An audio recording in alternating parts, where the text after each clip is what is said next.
Decorated pots give signal strength but really cheap. When working with comparators and subtractors, you normally need certain signal strength going to the back or into the side of them to get the certain functions you want, and using containers is a great way to get that. So for instance a chest, if you have it totally full, it'll give the max signal strength, of 15. And if you want something less than 15, you can just do a fraction of that based on how full the container is.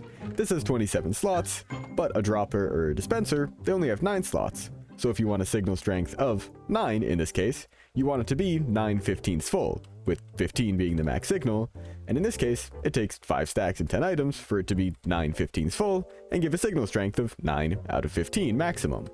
But a decorated pot only has 1 slot, so we can just throw in a handful of items here and get a signal strength of 3. Whereas to get a signal strength of 3 out of a chest with 27 slots, we're going to need a lot more items, 3 stacks and 55, whereas the pot can't even hold a full stack. Another pretty cheap option, or at least a simple one, is a lectern, with a book in it.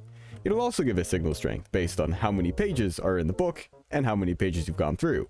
So normally you'd put 15 pages in here, so you can set it to page 5 to get yourself a signal strength of 5 out of 15. But if you have a book with fewer pages, like say 5 pages, you might expect it to give a signal strength of 3 per page, up to 15.